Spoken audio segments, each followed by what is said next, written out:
Oi, eu sou Carlos Henrique Abud e no vídeo de hoje a gente continua a falar sobre World Building.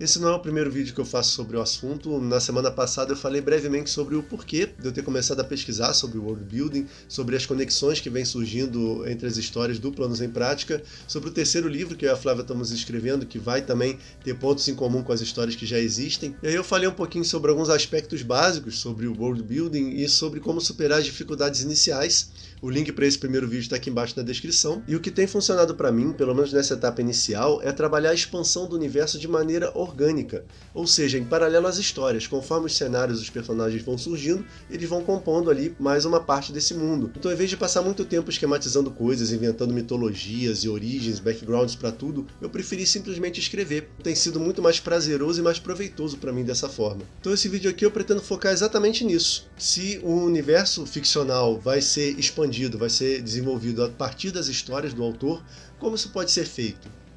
Para começar, eu consigo pensar em duas maneiras, de se originar um universo, um cenário, um ambiente para uma história.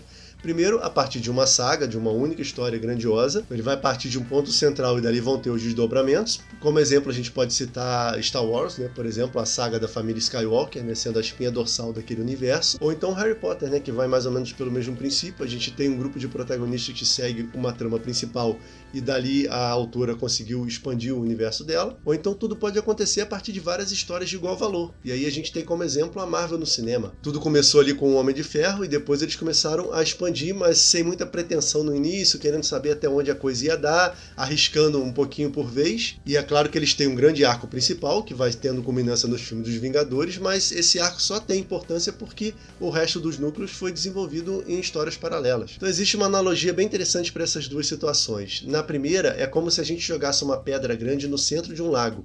E aí as ondas geradas por essa pedra seriam a expansão do universo, sendo a pedra a história principal. E no outro caso é como se a gente jogasse várias pedras no lago ao mesmo tempo e cada uma dessas pedras vai gerar uma sucessão de ondas diferentes e essas ondas vão se chocar ou vão se aproximar e por aí vai. E aí, seguindo essa analogia, a gente pode pensar em duas técnicas de construção de mundo. Na primeira, em que o autor trabalha a partir de uma única história, ele pode usar a extensão.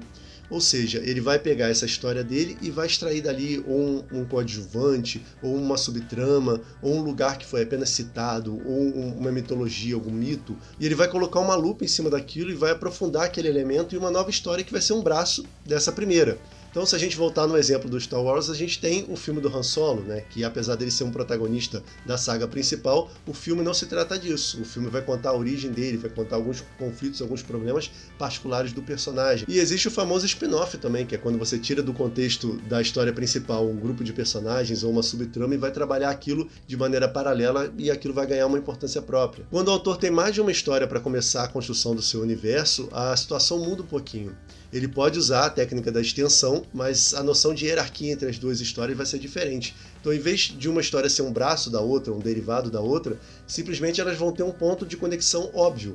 Então, por exemplo, são duas histórias com o mesmo personagem como protagonista, ou duas histórias que se passam no mesmo lugar, ou duas histórias que compartilham a mesma mitologia. Então, elas ganham um valor semelhante, que é o que acontece no universo Marvel. Voltando à nossa analogia das pedras jogadas no rio, é só imaginar as ondas derivadas dessas pedras se tocando. E além da extensão, existe um outro recurso que eu tenho usado bastante, que é a construção de pontes. Então, como é que funciona? A gente tem duas histórias ou mais, a gente resgata um elemento de cada uma dessas histórias que não tem uma conexão à primeira vista, ou pelo menos não tem uma conexão óbvia, e aí a gente constrói o que falta para estabelecer esse ponto de encontro. É como se a gente jogasse uma terceira pedra lá no rio, entre as duas que já existiam, e aí as ondas todas agora vão se conectar. Por exemplo, você pode ter uma história onde o protagonista termina deixando a cidade natal dele para viajar pelo mundo em busca de aventuras. E aí a próxima parada dele pode ser o cenário de uma segunda história que você já tem escrito. Então aí vai ser estabelecido o ponto de conexão. Ou então você pode ter apresentado um personagem que tem um passado triste, que tem algum acontecimento trágico na sua origem, mas você não entra em detalhes e apenas menciona isso de passagem. E aí uma segunda história você fala também, descreve um casarão queimado em ruínas no final de uma rua, que não é habitado há muito tempo. Numa terceira história, você pode fazer a conexão entre esse passado trágico do personagem e esse casarão abandonado em ruínas. Então é legal sempre ficar atento a coadjuvantes, ou cenários, ou elementos que compõem o pano de fundo de uma história, de repente a partir dele é que pode surgir uma oportunidade de expandir. Várias histórias do Planos em Prática foram feitas assim, a partir da identificação desses pontos de conexão e potencial, e hoje em dia eu tenho plantado alguns de propósito.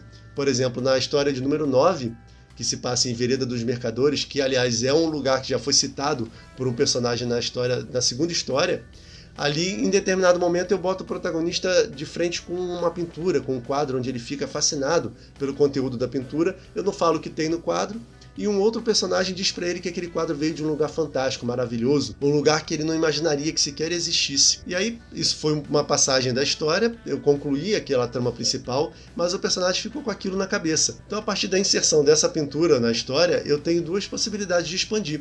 Eu posso fazer uma extensão, ou seja, criar uma nova história onde o personagem vai investigar esse quadro, as propriedades ou de onde ele veio, ou eu posso primeiro escrever sobre esse lugar maravilhoso de onde veio a pintura, e depois eu faço uma terceira história unindo esses dois elementos.